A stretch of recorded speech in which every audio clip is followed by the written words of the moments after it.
There we go. Good morning, everybody. Welcome to my live stream. We're 500 feet above the streets of New York City as the sun, it looks like it's going to peek through the clouds in about 15 minutes or so. Hope everyone's doing well. Thanksgiving right around the corner. I was hoping to have a fun last live stream before Thanksgiving, but, life has a way of kicking you in the balls. Last I left you, had a fun live stream with Ron the Waiter and Tony P. I was getting ready for my anniversary with my wife. We were excited about that. We took the kids to the restaurant that we had our first date. Things were looking good for the weekend, looking good. And then and then I get a call from my older sister, and she basically announced to me that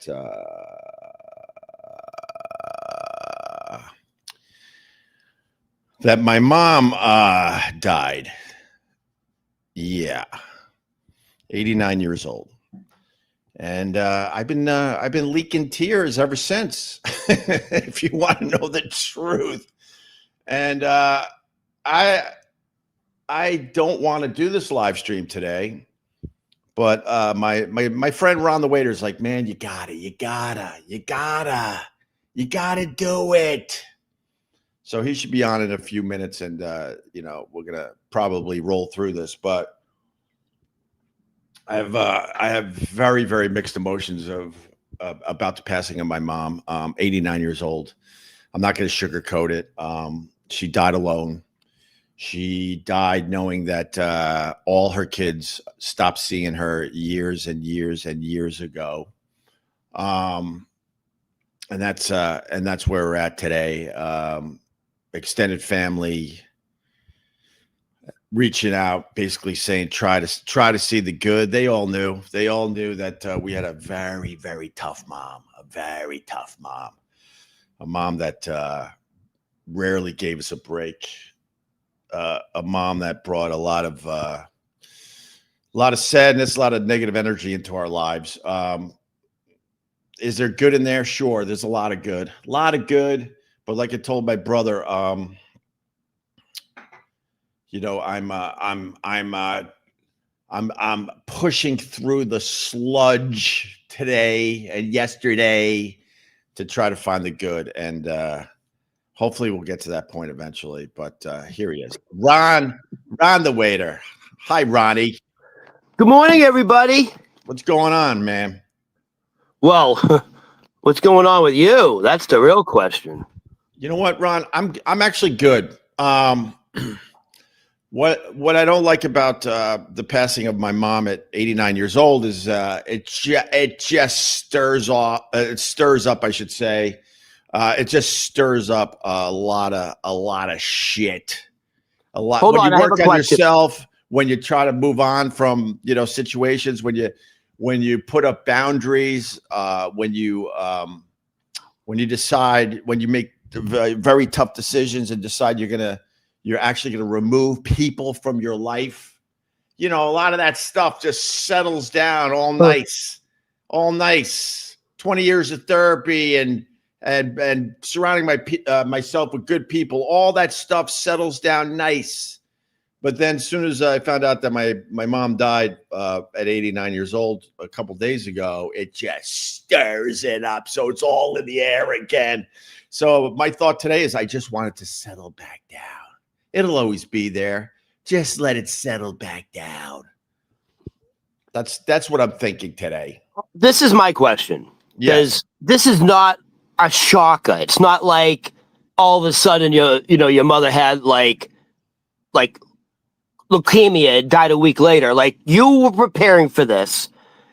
You seem a little surprised, actually. You seem like, it's not like you got caught off guard, but I think there are emotions I think you have been suppressing, because I think you were trying to say to yourself, I'm ready for this. I'm prepared. And I think it's healthy that Like, Ron, are in you general, surprised how you feel now, or like, is this how you expected it to go? I haven't really had a good cry over it. When I Oh. told my wife, I made a joke out of it, and I'll explain in a second. I said to my wife, Mom gave me one final shot on her way out. What do you mean on her way out? Well, she died, and she gave me one final shot. I shed some tears when I was telling my wife, but in general, I've been just leaking moisture from my eyes for the last 3 days, just leaking moisture. My mom died on my anniversary. Jesus. And you might say to yourself, oh, that's just a coincidence. Oh, don't tell Ron. Ron doesn't think there's any coincidences ever. If you think life is random, you're a fool. My mom died on my anniversary. You might think to yourself, well, Ope, please, Ope, don't make this about yourself. And I get that, But I'll tell you the significance of my mom dying on November 22nd. Okay. Yes, that is my anniversary. But it's also the anniversary of my dad's first wife when they got married. I actually got married on the exact same day, many years later, obviously, as my dad. My dad's first marriage, they got married on November 22nd. Fast forward a whole bunch of years later, and I got married on November 22nd. And my dad's first marriage was such a thorn in my mom's side our entire lives. Hey, Hope, what can you tell me about your dad's first wife? Very, very little. We weren't allowed to bring it up in our house. We would whisper it. When I got older and I would go to a bar or something with my dad, then we would have open conversations about it. He married his high school sweetheart. They were in love. They had 3 kids. 2 died from crib death. One reason why I never liked Jim Norton's stupid Uncle Paul shit. A shock jock with a boundary. Yes, I had a boundary. And I did tell Jim why I had a tough time with his Uncle Paul character, but he didn't give a shit. He just wanted people out of his fucking way. But I had a very tough time with that type of humor because of what happened to my dad. He lost 2 kids. I should have like 2 older brothers. So his wife, I don't even know, Ron. I don't even know how old, but she was maybe mid-20s, maybe. No idea. Mid-20s, she dies of some kind of kidney disease that is very treatable nowadays, but it took her out back in the day. And about a year later, my dad met my mom and ended up having 6 kids. And through our lives, we weren't allowed to bring up his past life. My poor sister, my half sister, I say half for this discussion. It was her mom. She wasn't really allowed to know much about her own mom. There weren't a lot of pictures. There were nothing. And if you brought it up, my mom would lose her fucking mind. And it wasn't like my dad went through some crazy ass divorce, but we have people out there. I understand you move on and you got to deal with an ex or something. This was a insane tragedy that happened. And we weren't allowed to bring it up. My sister certainly wasn't allowed to bring it up. And it was a sore spot with my mom. Everything was a sore spot with my mom. But the fact is, Ron, to get to your point, they got married also on November 22nd. And that's the day my mom took her final breath. Oh, my God. Your mother's hilarious. Your mother has an absolute sense of humor. Well, she certainly had a sense of humor, Ron. That's one thing I do remember as I was sludging through trying to remember stuff. She was a huge fan of Carol Burnett. Huge fan. When she laughed, it was infectious. She had an infectious laugh. She loved her Carol Burnett. She loved a good laugh. She did have a good sense of humor. She was a good storyteller. She was a great writer. But unfortunately, the dark cloud that literally followed her just took her down, took down everybody around her. And she chose to live in the darkness. She had a very tough time finding that light. Very tough time. When people say, rest in peace, And I've been getting a lot of rest in pieces about my mom, a lot of, a lot of my friends and family. When I say rest in peace, I know it's just something you say. I don't put a lot of weight in saying rest in peace. I know it's the right thing to say, but I don't put a lot of weight behind that. But I got to tell you, the one thing I was thinking about is like my mom is finally, and I mean this, finally at peace for real. There are a lot of people, they have an amazing life and they die and you're saying rest in peace. And I'm thinking, no, they want to still be living. That's why it's weird to me to say that. But in my mom's case, I truly, truly mean this when I say rest in peace. I think she's finally at peace. She had no peace in this world. None. She was a tortured soul my entire fucking life. We would count the days in my house. If we had a good day, we're like, oh my God, let's go for two. Let's go for two.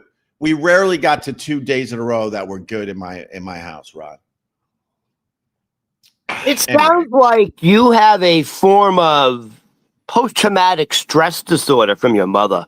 100%. I went through therapy. Okay. I have PTSD and oh, you did? Oh no, I have PTSD for real, but I've only brought it up a little bit over the years because, I don't want to compare myself to guys that are fighting for our fucking country because I think that's real PTSD. But my therapist is like, it's very similar. What you went but you through, don't have to compare it to the military. There's different forms of. Yeah, I understand that, but I mean, you can be sexually abused and have that. No, we didn't. Our stuff was just a lot of yelling, a lot of just exhaustion. It sounded like as a child, because I can kind of relate to this. You kind of had to walk on eggshells around your mother because you didn't want to set her off. Is that true? Yeah, 100%. 100%. Okay. Yeah, she would just march around the house all day long, finding shit that was wrong. And you gotta. So your mother was a housewife, or she worked? Yeah, she did odds and end jobs to try to make ends meet because we didn't have a lot of money coming in. One of the sticking points with me was that. Oh my God! But I think by the time I was 16, I was counting the days that I could get out of the house. I knew at 18 I could go to college and that would be my escape. I think that's one reason why I'm not insanely fucked up because I was aware of the situation. Did you ever try to run away? I didn't know, man. I knew I had to get I know you did. I had to get an education. My goal was to get to a college and just set myself up where I could fucking move on from this. And I think that's one reason for real I'm not insanely fucked up is because I was able to get out of the situation around 18. From 18 all the way to about 28, I wasn't home as much. The college years, I came home for the summer and I would caddy, try to make money. And then after that, I stayed up in Rochester in the Buffalo area to start my radio career. And because I was low man on the totem pole, I only got a total of 2 weeks off a year. So I was seeing my family back home maybe 2 weeks a year, maybe every once in a while a long weekend. And that was it. And I think that really, thank God, helped me. It helped me a lot. But to answer your question about my mom and jobs, one of the things that was insanely frustrating was she took all our money. I was a caddy making really good money. And I was trying to set myself up for my own life. My parents had no money for us for college. I made my college money back in the day, big time, and then some. But I had to go to college with zero money because she took every single fucking cent, except for the money I started hiding in the wall, which we've talked about, in the past here. But it wasn't a lot because I had to give her. She wasn't stupid. I had to give up my caddy money, and she wrote it down famously. I'll pay you back. I'll pay you back. And I was pretty much paying for groceries for my family when I was like, 13, 14 years old, man. And so then I went to Geneseo. I should have been able to not only pay for my tuition, but also not have a job and just enjoy my college. But I had a fucking hustle up there. I had all sorts of side hustles and side jobs because I needed to make money. which which was an insanely sore subject with me. So I don't know. I'm just babbling. I know that, Ron. Hey, listen, I can relate to the money thing. My father took my bar mitzvah money. It was like fucking 20, 30,000. He took it. 20 or 30,000. Yeah, bar mitzvah money, serious money, dude. Yeah, I understand that. Some of these people, when they have these bar mitzvahs, the family's spending like a couple $100,000 on the fucking bar mitzvah. Right. Like, you get a lot of money, but back then I think I got like 30,000, which was a lot. My father took it because he was a degenerate fucking gambler, like most mobsters, actually. Right. Oh, wow, we have a lot of fucking similarities, huh? But it was just insanely frustrating. Just literally, she never gave any of us a fucking break. It was exhausting right to the end. Exhausting to the day that I set up boundaries and said, people don't understand this, and I get it. And I pray that most of the people watching this don't understand what I'm about to say, because that means you're not in a horrible situation. But it gets to a point, like, my dad had no choice. My dad was a really good guy, and he believed he could cure my mom of her mental illness right to the day he died. The last thing he did on earth, besides walk himself to an ambulance, and then he had a brain bleed that they would find out about it an hour later, and he went into a coma and never came back. But the fact is, he walked himself to his own ambulance after this horrific car accident. He refused to leave the accident site until they got my mom out of the car. And the last gesture he did on earth was hand over his fucking handkerchief. You know how we were talking about handkerchiefs recently? Handed it to her because she was bleeding all over the fucking place. That was the last thing he did on earth, was taking care of her. And he believed in her right to his last breath. And I got some guilt today because my dad would not have been happy with me or any of my siblings that we had to walk away from my mom. I think I had that guilt today, but I also know it's something I had to do. It was his wife. If this is happening to my wife or my kids, I'm all in right to the end.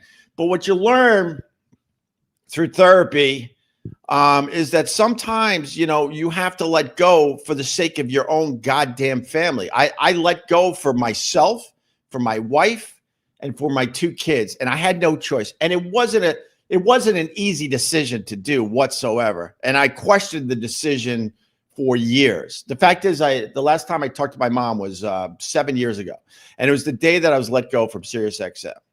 I was out of my mind. I just blew up my whole fucking career. All I had to do was behave at SiriusXM, and I would still be over there. But I couldn't help myself, and I'm fine with that now. And I was at the beach house. I got the call that they were letting me go, and I was like, "Holy shit! I just blew up my career." I had a great new show that I was really into, and it was all gone. It was all gone, boof, up in smoke. And that same day, my mom called, and I told her, and it went from that to yelling and screaming at me because I didn't send her a card recently for whatever holidays around the day I got fucking let go from Sirius.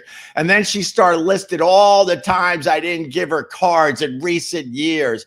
Never asked about the kids, never asked about the wife. All she wanted to yell and scream about was the fact I didn't send her any cards recently. This is what we had to do. And at that point, I was like, I'm done. She made it very easy. And that was the last time I ever talked to her, Rod. It sounds, your mother has a lot of very similar characteristics to my father's sister, the narcissist. Yeah. So November 22nd, that's a big fucking date. Yeah. Your mother, by the way, definitely a sense of humor. But how did she do it? How did she will herself to go on that date? Like, you know what I mean? Well, you just can't go, okay, I'm ready. How did that happen? I don't have a timeline. The little knowledge I'm getting about this is that, the last, for a while now, she hasn't really been with us in general. Okay. She's just been, they were actually, I think, pretty surprised she was still alive even.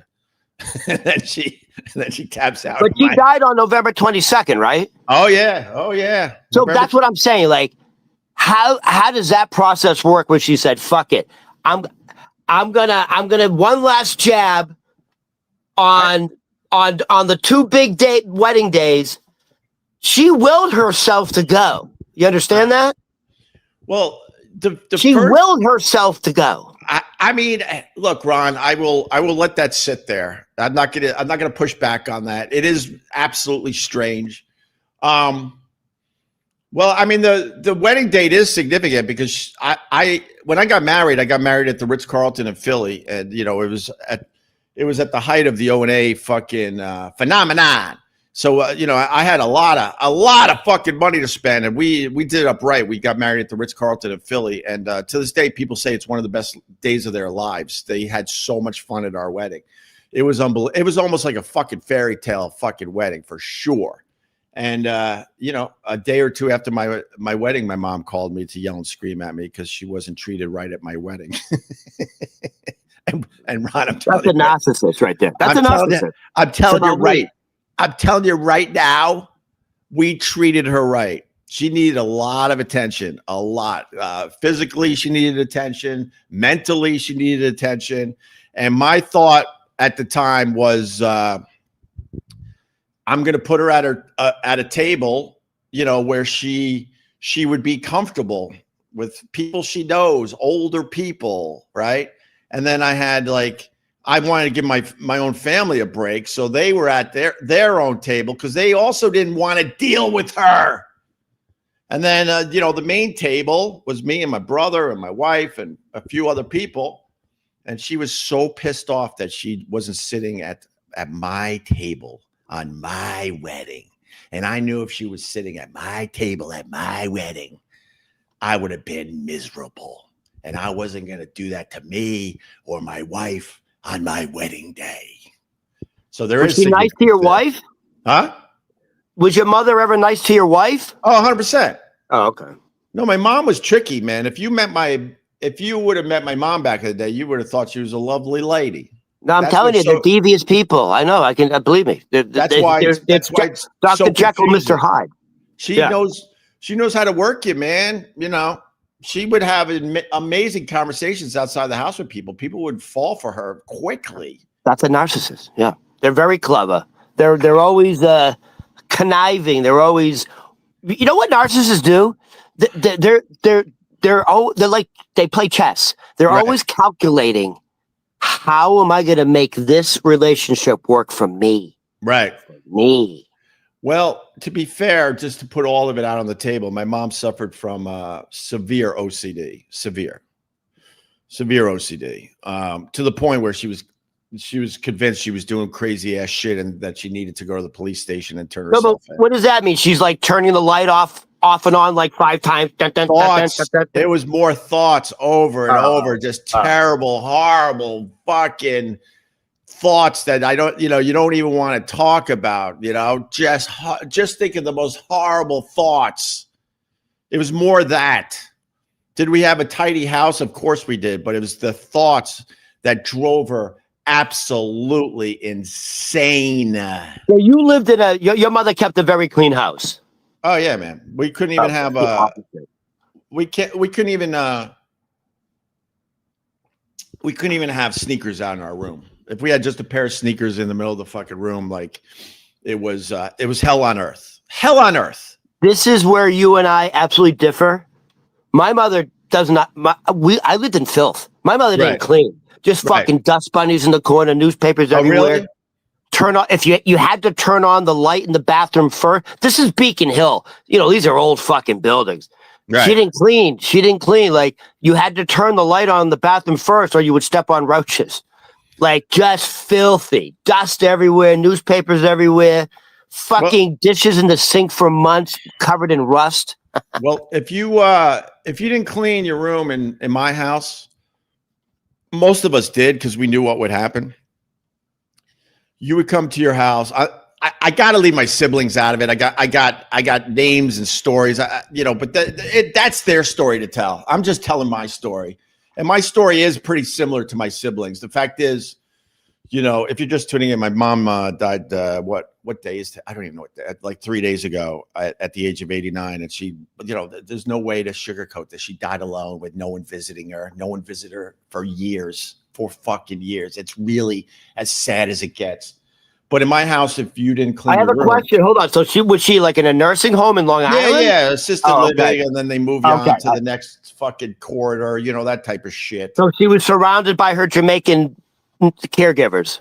Yeah, probably. With some dude singing Frank Sinatra down the hall in a break room. Yeah, I guess. I mean, it's fucking sad, but I'm gonna try to find the comedy in it. So your mother already found the comedy in it. Yeah, November 22nd. If you didn't clean your room, it would get to a point where she would completely destroy it, like completely destroy it. Whether it was everything in your room was just in a giant pile in the middle of the middle of the room, broken shit all over the place, or outside. Sometimes if there was a window, just throw everything out the fucking window. And without mentioning names, I remember very distinctly one of my siblings, you know, in their room after one of these incidences, just in the middle of her room, just crying among her stuff. All her, you know, my wife had to teach me this. Like, you know, when my kids, when they were a lot younger, they lost a toy or something, you know, they would be devastated. I'm like, what's the fucking big deal about that? I'm okay. She goes, no, it's everything to them. Do you understand that? It's like it's like the time when your phone fucking fell in the ocean. Remember how devastated you were for days? It's the exact same thing. And I understand that now.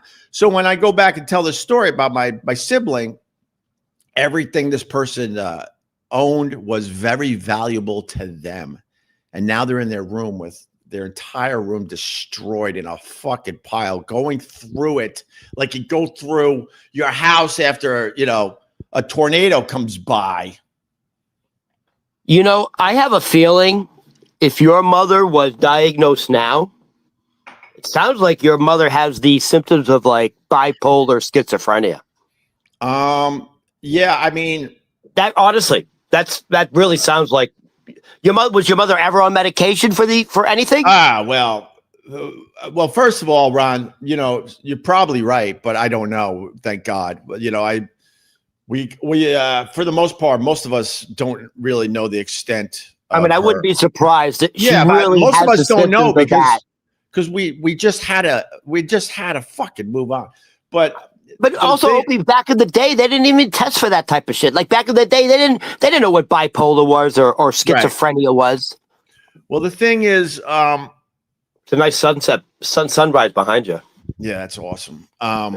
Actually, it's beautiful. It really is nice. I can't wait to get out of the city for Thanksgiving and just like fucking walk that beach and breathe. I just want everything to settle right back down to where it was. It's in a good spot with everything just settled down at the bottom. No, that's wrong. If you let things can settle down at the bottom, that's when you physically get sick. That's when you get like cancer. No, I understand that, Ron. But what I mean is like I'm good in general, but with the death of my mom, it just stirs everything up. And I'm like, I have a question. And I would go with these emotions. You should go with your emotions. And then I'm looking forward to it settling back down and working on shit from that level. But hold on, I gotta ask. I know you have a question, and save that because I have to answer your other question, which is very, very important. My mom, when we were growing up, you know, we barely drank. We barely partook in any drugs or anything like that because it would be hell on earth if we came home with alcohol on our breath. I told the one story when my dad picked me up and I had a few cocktails with my friend John, and I was young. He was out of his mind panicking, and we had to make a plan on the way home because he just knew my mom would lose her shit. So the fact is, with my mom, if my dad had a second beer at dinner, she would lose her mind. And this is all based on the fact that she was brought up with a severe alcoholic, you know, an alcoholic that I don't know what happened in my mom's house. I never wanted to ask her. She would bring it up from time to time. It didn't sound fucking good at all. And it was best not to know the details of her upbringing. Let's just put it that way. I understood in broad strokes that her upbringing was way worse than mine.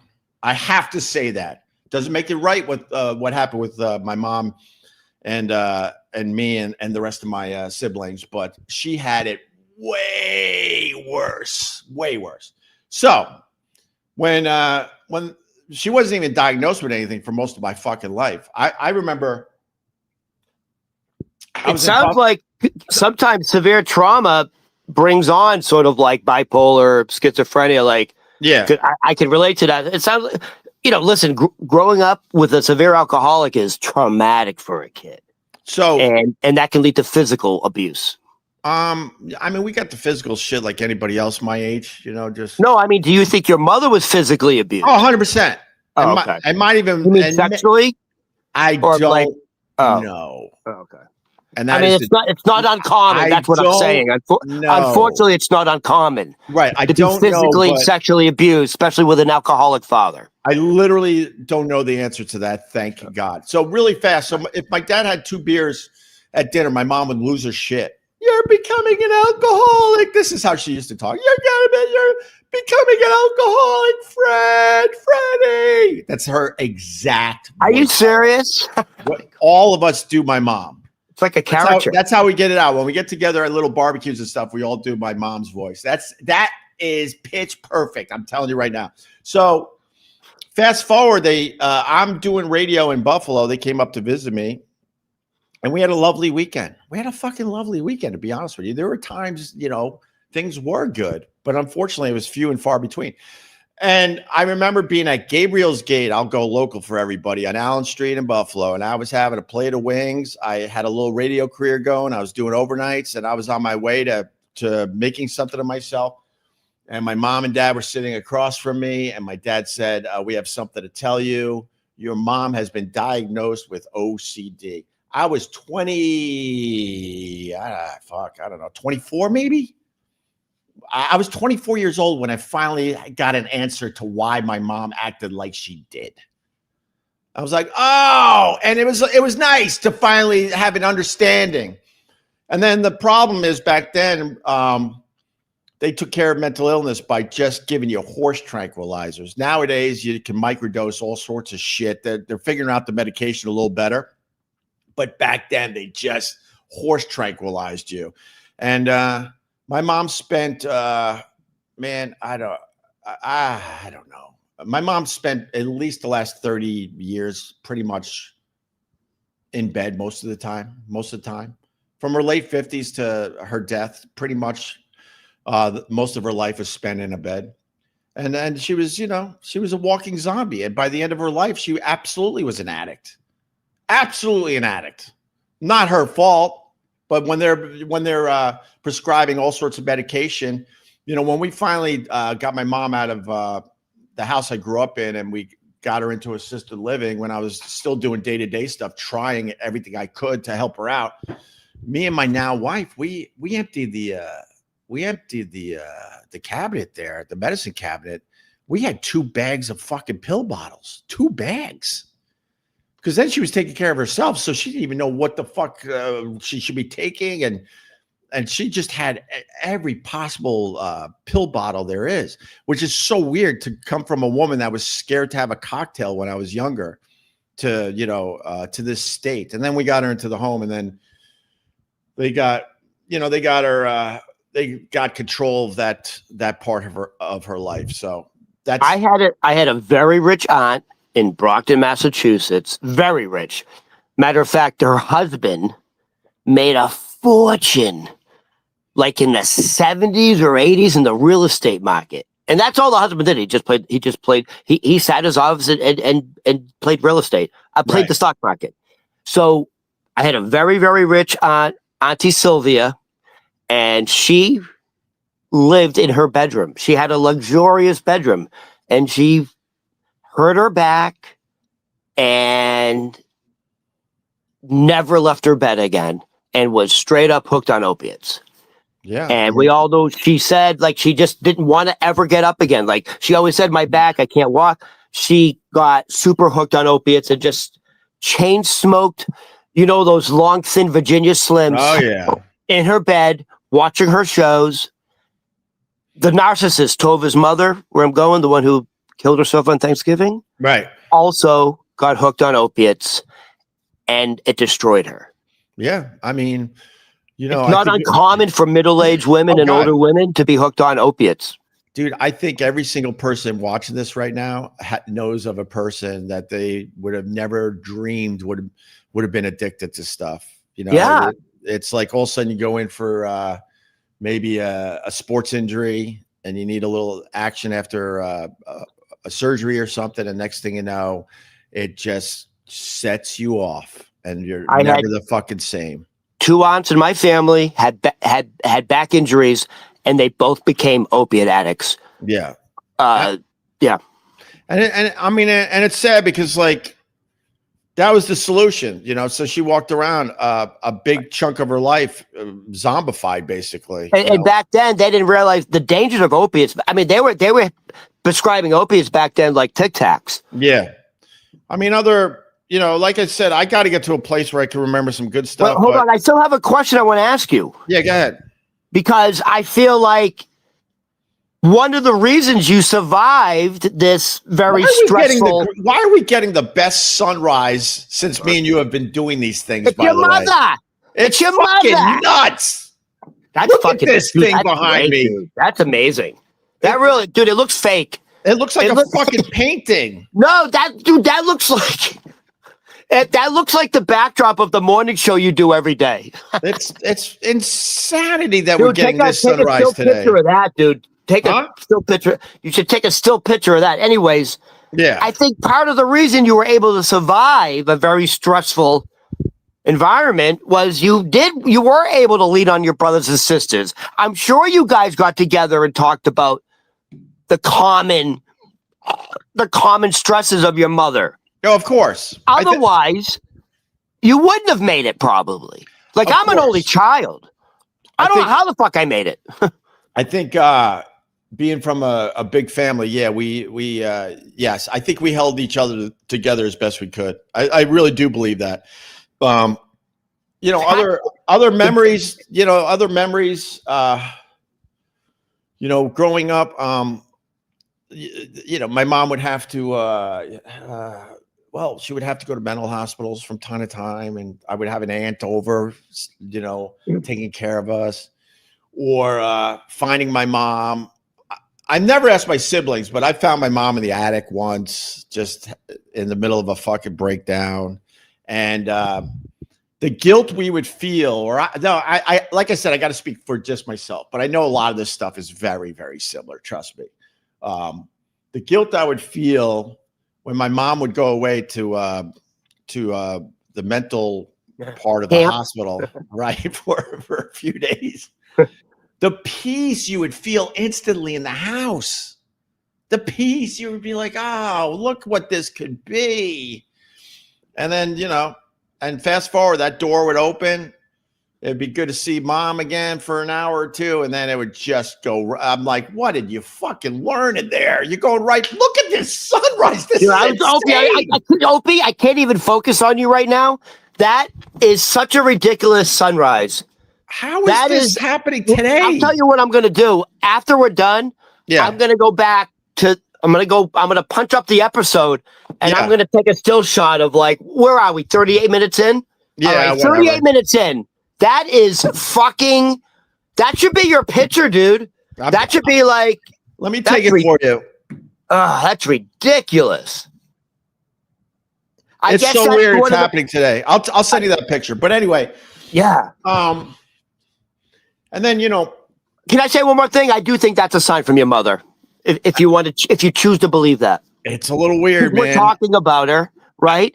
It's one reason why I like live streaming from this location in my apartment to hopefully get sunrises like this. And we really haven't gotten that many cool sunrises since I came back from the beach. But anyway,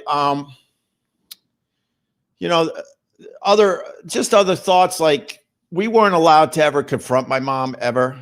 We knew it was, you know, the lesser of two evils was to just let her fucking run the house like that. Was your mother like a religious woman? She went to church? She hated the Catholic Church. Oh, okay.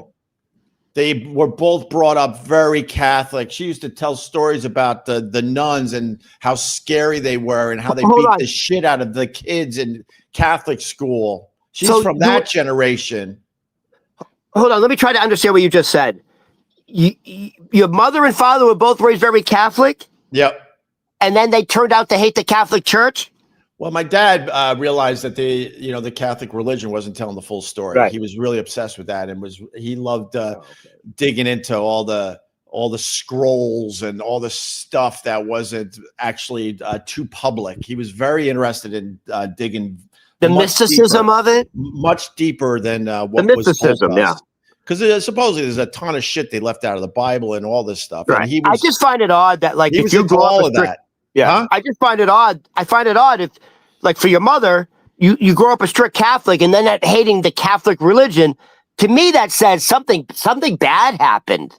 Well, no. Well, she would talk about the nuns, and they would physically abuse you in Catholic school. Yeah, she's from that generation. If you have older people of the Catholic faith in your family, they will tell you stories that the nuns were to be feared.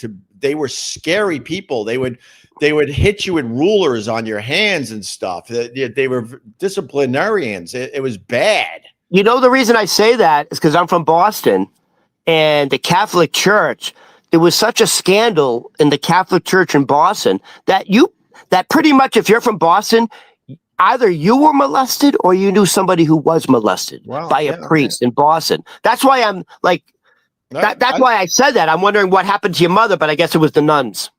She would focus on the nuns, and then she turned her back on religion in general, because I've said it recently. You got to give her a little bit of a break, because she also had 7 kids on top of her issues, and that's not easy. And my mom, I will say this about her: she tried her best with what she had. She definitely tried her best to raise us properly and make sure we had clothes and food and everything else. So I have another question. Yeah. What the hell did your father do your father must have been making a lot of money to support 7 fucking people. How do you support 7 people? How do you feed them? How do you clothe them? We were in extreme debt. My dad died with not even really a bank account. What did your father do for a living? He was like an entrepreneur. Entrepreneur. Well, he had early success in real estate. And I tell this, and people, I don't give a shit what people believe or not. This is the God's honest truth. My dad ran in the same circles as Donald Trump's father back in the day in Long Island City in real estate. He knew Donald Trump's father. And my dad was pretty successful in real estate back then. But it was also back then when you weren't making insane money like they do today. But he did all right for himself. And that all went away when he met my mom, because my mom, I think the story of my dad is that he was more than capable of providing for a family of a total of 9. But with my mom's issues getting worse and worse year after year, it made it almost impossible for him to even leave the fucking house. So it all went away slowly. And then every once in a while, he had an office in the house I grew up in. He was in there like 16 hours a day, hustling. He turned more into an entrepreneur. And then every once in a while, he would hit on something, and we would have like a huge check come in. And it would be nice, but that money would go away really quickly. And for most of my time growing up, we had very, very little money. Very little money. All right. So here's another question. So what's the next plan? Or like, you having a big funeral? Like, what goes on now? What are you doing? I think she's already been cremated, and I don't think there's going to be a memorial, because that's like just the family. What about the cemetery? You don't have a plot for her? You don't have like a we have beside your father, right? Yeah, we have plans for that. I don't know how that's gonna. I don't know. She might be buried by just some.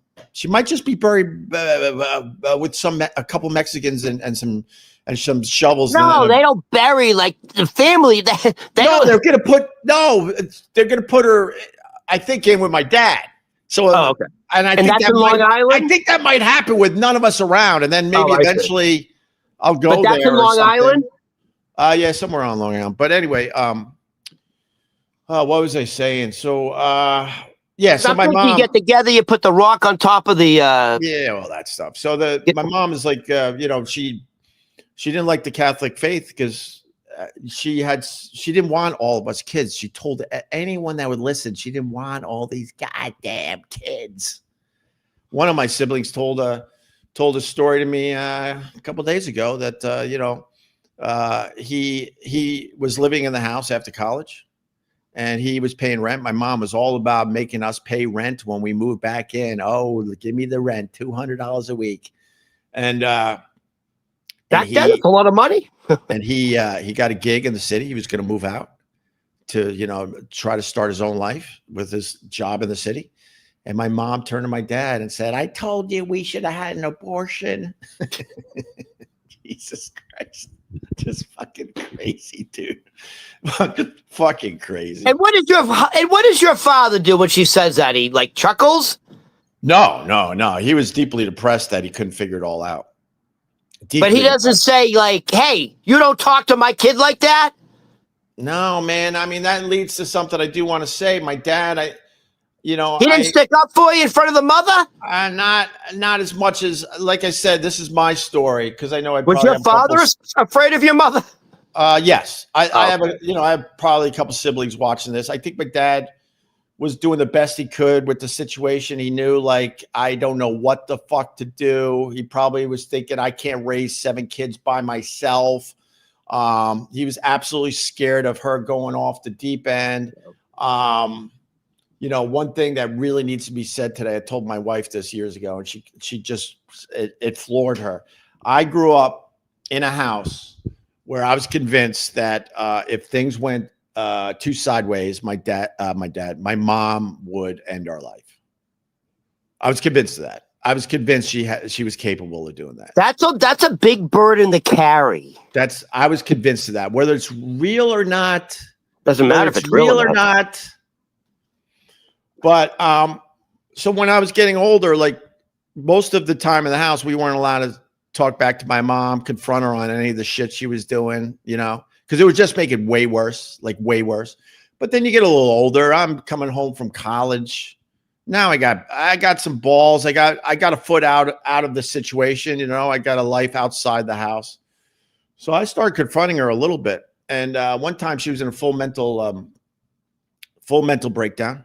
And there was a confrontation between me and her because I was like, this is wrong. I would tell my dad, this is wrong. This is wrong what mom is doing to us. Not just me, us. And you know what my dad's answer was? And my dad was a great guy. Great. I don't want to like sugarcoat it. He was a great guy. He would say, she's mentally ill. That was his answer. When all hell was breaking loose. Suck it up. When all hell was breaking loose around our house, and I would go to my dad. Like I said, I'll tell my stories today. I would go to my dad. You see what she did? You saw. Like, I'm like almost thinking like, finally, right?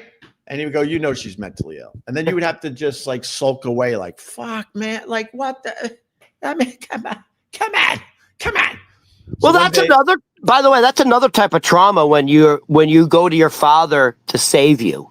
Right. And he doesn't. That's another type of trauma. So then I remember distinctly, like my mom was coming down the stairs in the living room. She was going to the hospital again. I was older at this point. I was probably, my memory sucks with some of the stuff. I was in college, so I was anywhere from 18 at 21. And, obviously I acted up about what was going on. And my mom's coming down the stairs with her little bag to go to the hospital again. And she's just looking me in the eye like a devil. And she goes, Greg, you don't have to worry about me anymore. Like Mommy Dearest screaming, you won't have to worry about me anymore. My mother's favorite movie. Huh? Yeah. My mother's favorite movie. Oh, no. Well, I joked about that. But when I saw Mommy Dearest, I was literally triggered. That's literally a documentary. It's a It's not a Hollywood movie for a lot of us. It's a fucking documentary.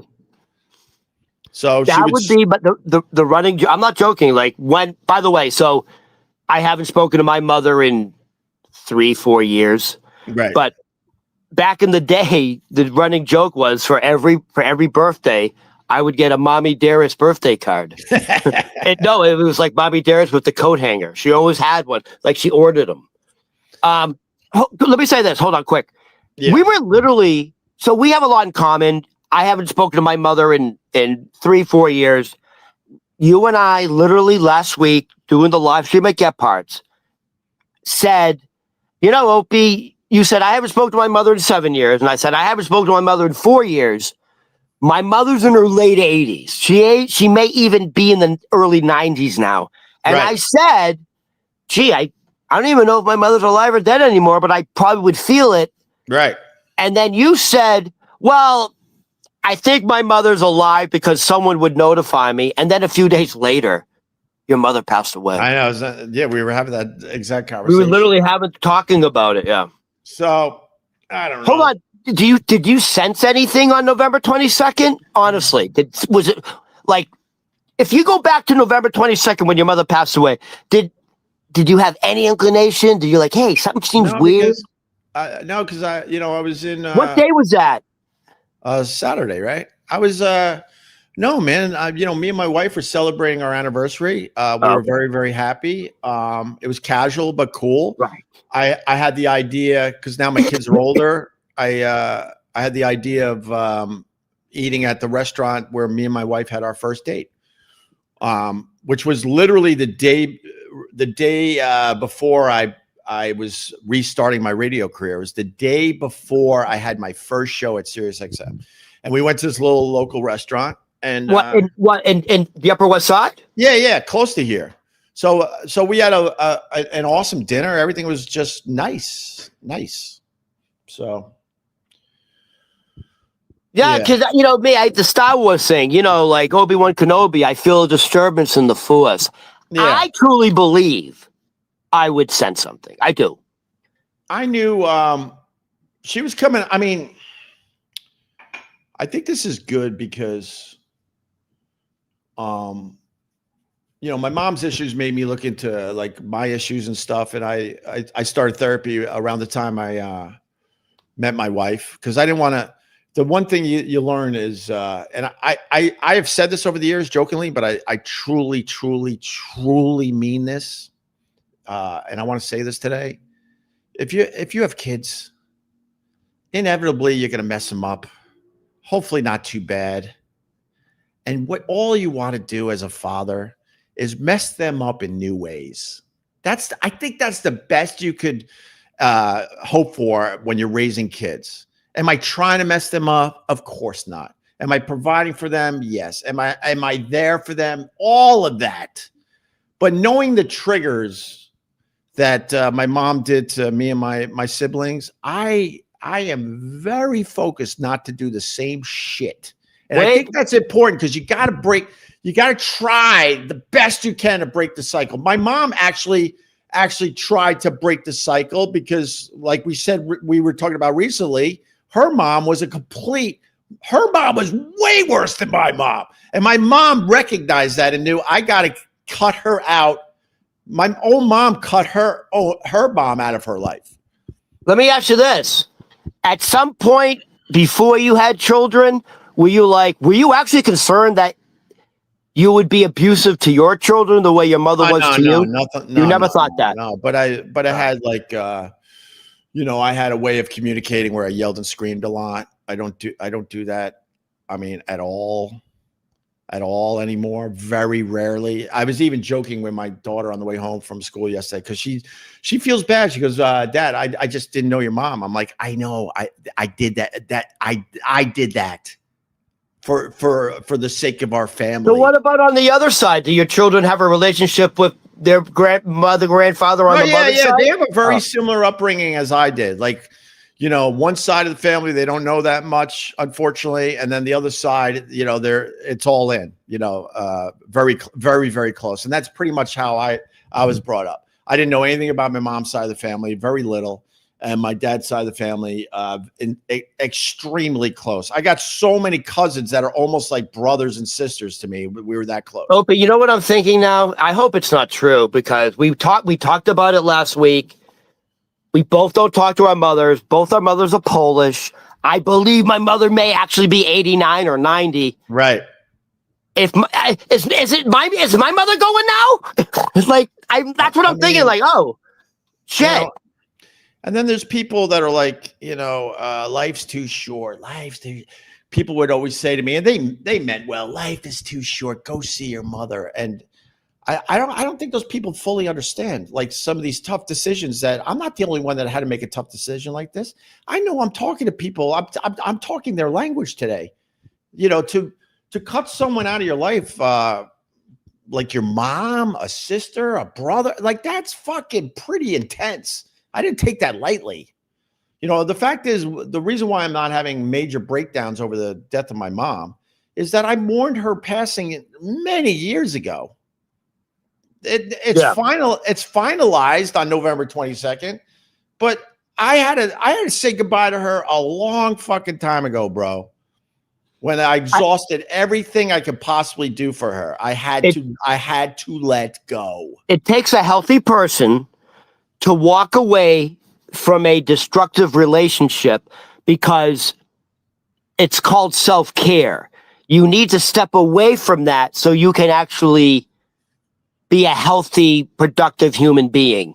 Yeah, by the way, people say to me, Ron, are you serious? You haven't spoken to your mother in 4 years? What are you fucking? Life is too short. Go reach out to your mother now before you regret it, before it's too late. I'm like, you don't get it. Calling her would be the regret because thank you for saying that. It's pure toxicity. You don't get it. Saying that. And you don't get it. It's harmful for both of us. Ron, we're kind of similar, man, because when people say life is too short to me, I get so mad, and I'll tell you why. The reason I do certain things is because life is too short.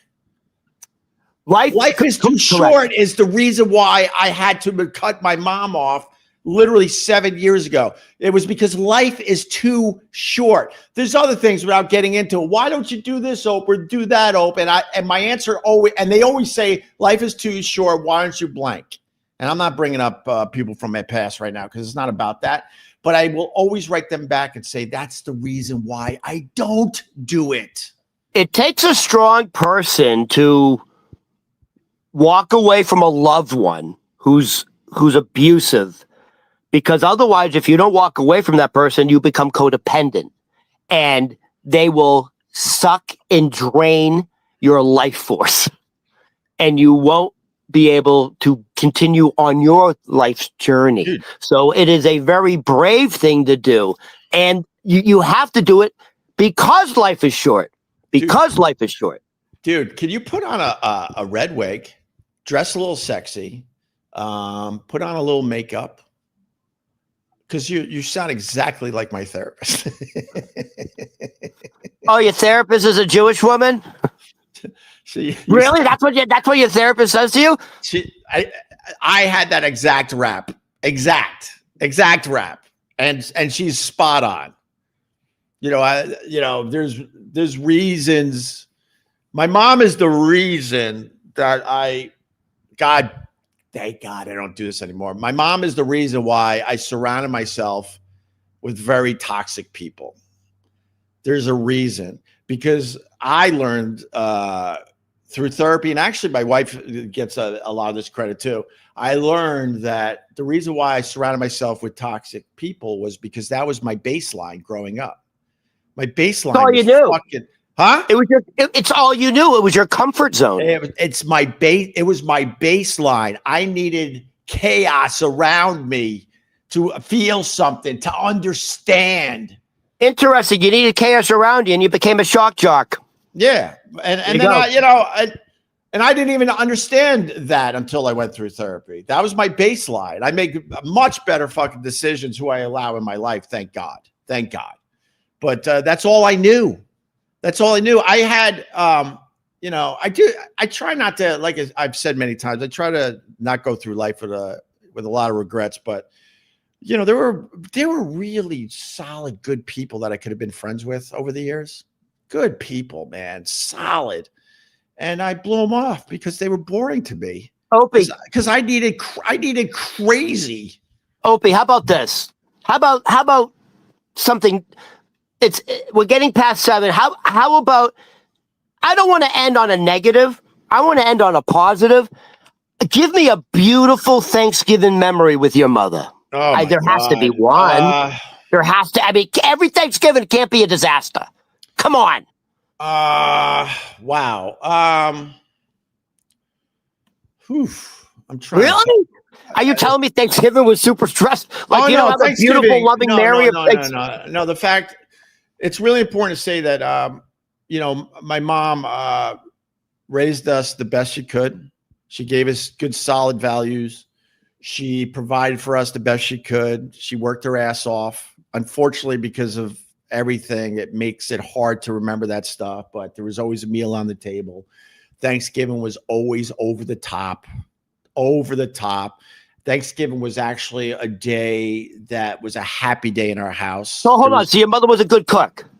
She was all right. Yeah. I mean, over the years, her skills kind of fell off, but she had a meal on that table every single night.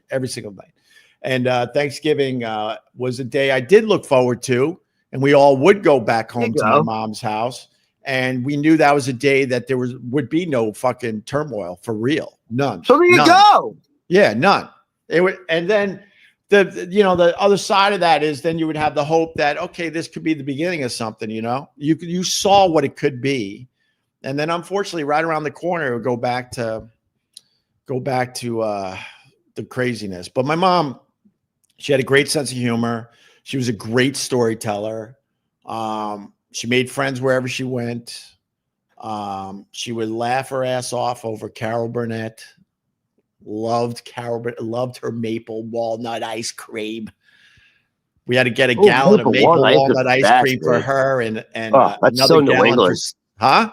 That's so New England. Maple walnut ice cream is fucking delicious. I actually like it because I had to learn to like it because, like, one of the weird things in my house, like when we went to Friendly's, we did Friendly's runs. Oh yeah. We had a half gallon of maple walnut for mom, and then a half gallon for the rest of us to share. So obviously we're going through our half gallon pretty quickly. So then I learned to like maple walnut because that was the only ice cream left in the house. Yeah. But I think she's at peace. I think. Well, I mean, what do you mean? When you say I think she's at peace, she's back. She's back in spirit. She's back where she came from. Right. I think this was just a theme. This was a theme she explored, and I know this is weird for me to say. You chose your mother. You chose this experience for your benefit as well. Yeah. I think, no, she is at peace. I mean, this life was very, very tough for her. She had an insanely tough life. And I think she tried the best to her abilities to try to figure it out. And in the end, I don't think she ever fucking figured it out. And, rest in peace to my mom. I mean, that's that. So what about, does she have belongings? What happens to all that stuff? Very few at this point. She's been I don't even know if there'd be anything that she has that I would actually even want. Like, is there like a will? You got money coming? I mean, God bless one of my brothers. He's been the point man with that stuff for a lot of years. And I know that was tough on him and stressful on him. And, I don't know. I'll learn more. You want a good memory? Yeah, go ahead. Okay. So in my house, when you acted up and my mom was mad at you, right? For nonsense, by the way, you're looking at 7 kids that are good fucking solid people. There's nothing majorly wrong with any of us. None. And when my mom would go at us, it was for the dumbest, stupidest things. Dumb, stupid. It wasn't like you came home on drugs or got a girl pregnant or none of this stuff. It was all just dumb nonsense. That's why it's so infuriating to me. But when my mom didn't like you, one of the things she loved doing, and this is very awkward when you're coming home from Geneseo with like your little college girlfriend, and you bring her into the house. And my mom was on her best behavior when I brought my college girlfriend home, and I'm like, "Hey, we got some We got some photo albums. You get to learn about me a little more. Let's go through the photo albums. And you would go through the photo albums like that. And she'd be like, why is one of your brother's pictures cut out? she would cut faces out of fucking family photos. People that she, had a severe problem with. You don't come back from that. So the photo album would be filled with pictures like, what? I don't want to mention names. Why is his picture cut out? Oh, my mom had a falling out with him, and this is how she handles it. She cuts his face out of all the family photos. Is that a good memory, Ron? Is that a good The memory is like your mother was scissors in her hands. It's a little scary. Yeah. Well, I have one brother. I do remember you telling me a story about like Christmas morning where you guys had to rush out or something and get a card, or was it for her birthday? Jesus. Well, I mean, there's plenty of stories, sure. Like my mom, a card to my mom was everything. But we were just irresponsible kids. So, it's like my son. My son doesn't get us a card for everything. And I'm like, I get it. You're fucking 15. Like, I get it. You know what I mean? But in my house, if you didn't give my mom a card for, let's say, Valentine's Day or whatever, she would yell and fucking scream. Yell and scream, where's my card? Where's my card? Freddie. And then as kids, we would walk to the stationery store, young kids. I don't think I was a teenager at this point, maybe 12, with tears in your eyes to go get mom's card from the stationery store. And then you would walk home. The stationery store was a short walk for us. And then we come back in the house. Thank God. And then we come back in the house with her Valentine's Day card. And she'd be like, oh, what's this? And then all happy as she's reading her card where we're signing it like you're the greatest mom ever. And you would still have tears in your eyes. It was, I can't sugarcoat it. It was tough. It was a tough upbringing. Tough. The part I love is you're telling me part of her screaming routine would be go, Freddie! Freddie! It's like, Freddie, can you believe it? No card. The screams for Freddie. Freddie! Yeah. That's all hilarious. my dad would want to do is watch his New York Knickerbockers. He just wanted to watch his goddamn basketball game. And he was in the basketball? Freddie! Oh, my God. Rest in peace, Mom. All right. I got to go, Ron. Rest in peace, Mrs. Hughes. Or Hugheses. No, it's Hughes? Hugheses. Yeah, sure. How do you pronounce your last name? Hughes. Yeah. Rest in peace, Mrs. Hughes. You have a very nice son. I try to be better every day, Ron. That's all you can do. You got to you got to acknowledge where you come from. You got to acknowledge the possible issues you could have from your upbringing, and you got to do something about it. So the best I could do every day is just try to be a little better every fucking day. That's it. Hey, quick question, just to change the subject a little bit. Yeah. Did you get all your fucking Thanksgiving shopping done in Long Island in one shot? I did. You did. And you know that it was less than $200 out there? I was going to ask you how much it was. Less than 200. And all right. We have everything. Okay. I mean, the only thing I got to get is pies. There's no way it would be under 200 if you chopped in the city. Dude, that would be, I'm telling you, it would have to be at least 350, I would say. Over 3, yeah, 100%. At least. Yes. That's why I did that last week. I don't think, honestly, I don't think people realize how fucking expensive food is in New York City. Oh, yeah. By the way, you can't even buy a steak anymore. You know, meat is up like 25%. It's like $45 to buy like a pork chop in the supermarket. Dude, those are restaurant prices. Exactly. Ron, thank you for getting me to do this today. I wasn't going to do this. Ron's like, you got to do this. I'm like, all right. You have to do it. I mean, I barely said 2 words. This was a therapy session for you. I've been leaking tears all morning, just leaking. I'm not going to break down and cry in front of anybody. This was very therapeutic for you. Very. I literally got just, my eyes are just leaking is the best way I can explain it. Ron, I want you to have a good Thanksgiving. I know you're going to get on the bus. I'm gonna have a wonderful Thanksgiving. To be totally honest with you, You know what I kind of want, but it's up to you. I would love to see like what your mother looked like, sort of like in her prime. Like, I assume she was an attractive woman. You have a picture of your mother? Maybe.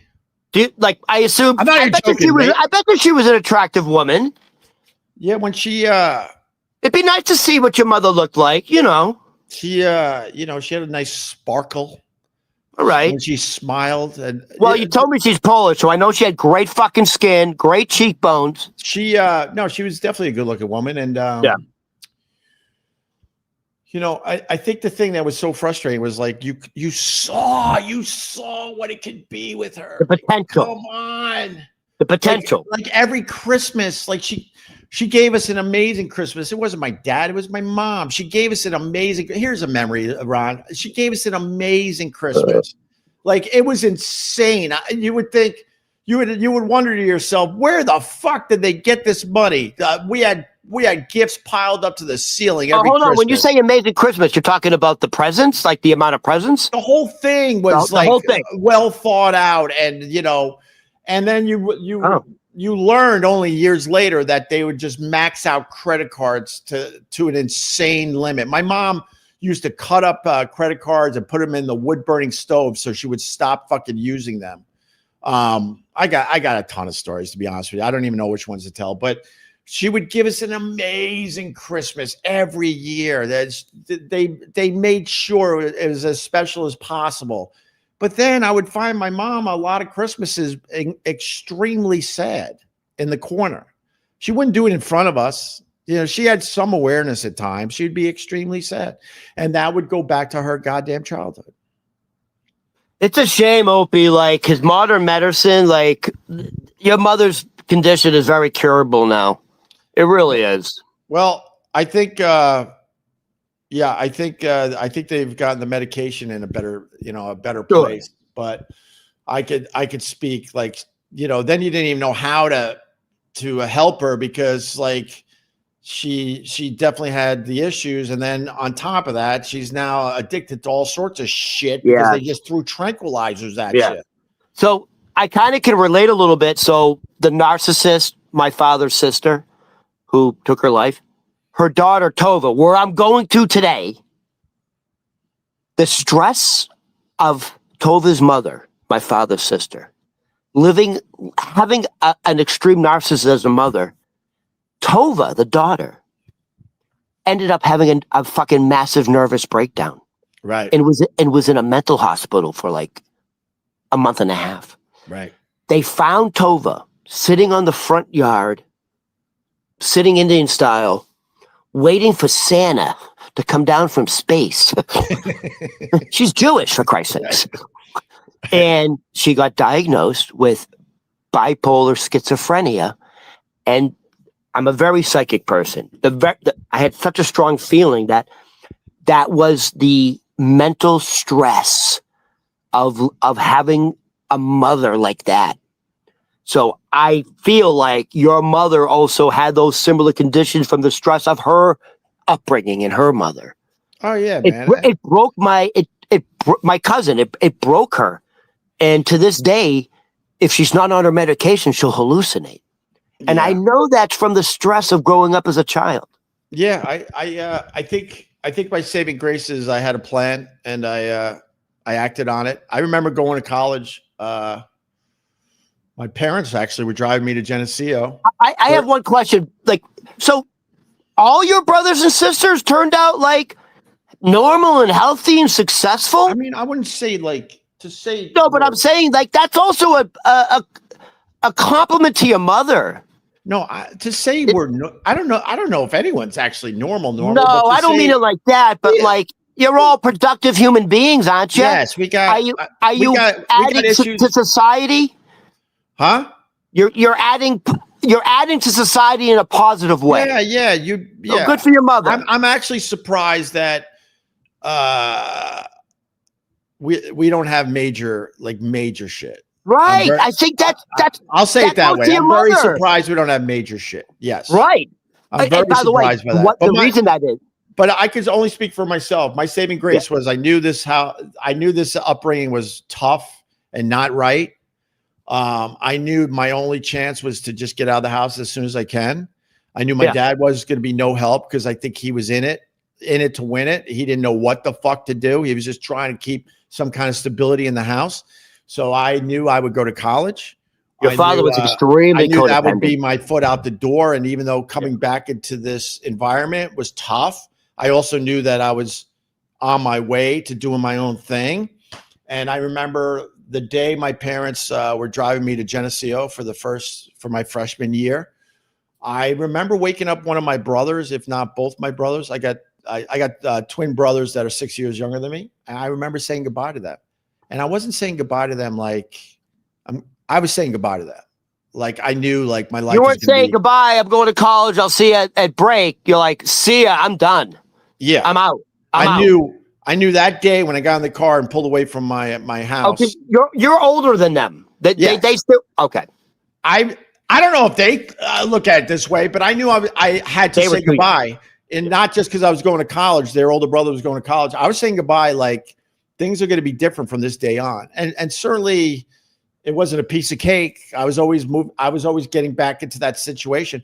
One of the things when there's so much, Ron, but I got to go. When I was in Boston and we got the big gig to move to New York, I remember being at the tolls at the Throgs Neck Bridge. I'm about to have an amazing experience, career opportunity of a lifetime. I was going to be on WNEW in afternoons, like radio guys dream of this. I was happy in Boston because I was so far from my mom. Because the distance thing, and back then it took a lot to keep in touch with somebody. Long distance phone calls and stuff were not cheap, so she couldn't call me on a regular basis. And I remember I would hang up, whether I was in Buffalo, Rochester, or Boston. I would hang up after one of these phone calls. I'd be depressed for days. She had to trash everybody. It was like, why don't we talk about anything but? And then when I was at the tolls, I got really sad as I was looking to the city. Now I'm on the Throgs Neck Bridge, and you can see the city to your right as you're going to Long Island. Yeah, I was sad because I'm like, holy shit, you're going back into the lion's den. You're going back into the lion's den. You're now too close to home again. Damn, your mother really put a spell on you guys. Yeah, and then wow. and then I would have this insane success, and I felt guilty that I was happy. Guilty because every time I had any phone call or interaction with her, she was just literally miserable with her life, and I would feel guilty that I would be feeling happiness. By the way, that's exactly why you have to separate yourself, because you have a conversation with your mother, and it takes you 2 days to recover. If I reach out to my mother now, it would just be. It wouldn't be a good conversation. Right. The last time I tried to reach out to my mother, I said, she was on guard. She didn't know what I was going to do. She didn't know if I was going to yell at her. And I said, hey, Ma. And she went, yeah. Yeah. And I said, hey, I sent you something in the mail. It was like a surprise. Did you get it? And she went, is it ticking? Oh, that's like, did I send her a book? I mean, that's it. I mean, that's that's how my mother committed to me. Yeah. Hey, Ma, I sent something in the mail. Did you get it? Is it ticking? Like, there you go. There you go. All right, Ron. Anyways, dude, I have to start getting ready too. Yeah. But I guess thanks for, I don't know. Opie, this was first of all, this was great. And you needed this. No, it's funny. You needed this. I'll leave you with this. My mom actually, when I got famous, and she would hear some of the stories on the show, there's some wild stories of my upbringing that I've told over the years that are fucking hilarious to me and hilarious to my siblings. That's how we dealt with this. We dealt with a lot of this stuff through humor, if you want to know the truth. And some of these stories are fucking hilarious. My mom begged me most of the time I was famous. I'm not famous anymore, but during the time I was famous, to not write the book until she died. Because people are like, why haven't you written the book? And I'm like, I can't write the book without really dipping into this fucking heavy shit. And my mom had enough awareness to go, don't write the book until I die. Simon and Schuster, are you listening? Oh, yeah. Yeah, when people are New just York Times bestseller. When people are just AIing books now. Mommy Dearest, Right. the real version. All right, Ron. Have a good bus All right, ride. Opie, once again, I'm sorry for your loss. Yeah. And yes, your mother truly is at peace now. And you're at peace, which is even more important. Yeah, I think I am. I think there's like, even though I didn't see her for the last 7 years, there was always like this energy. And you know what I would do, just as very healthy, on Thanksgiving Day, at the table when everyone's eating, toast your mother. Yeah. Ma, thank you. Thank you for raising us. Thank you. You know, there's still positive. Toast your mother on Thanksgiving Day. Give her a nice send off. I like that, Ron. All right, Ron, I gotta go. All right, everybody. Happy Thanksgiving. I say this, I do thank my mom today. I do thank her. Absolutely. I do thank her. Absolutely. And that's it. All right. She brought you into this world, so thank her. She wanted and she me. taught you valuable lessons. Bitches. She wanted me. I was first. And she taught you valuable lessons by showing you the dark side. That's true. There you go. All right. Bye, everybody. Bye, Ron. Thank you. Right, happy Thanksgiving, Opie. Yeah, you All right. too, buddy. All right, guys. I'm definitely taking a few days off. I'm taking a few days off. I'll see you guys soon. Hope you have a wonderful Thanksgiving, and we'll talk soon. Rest in peace to mommy.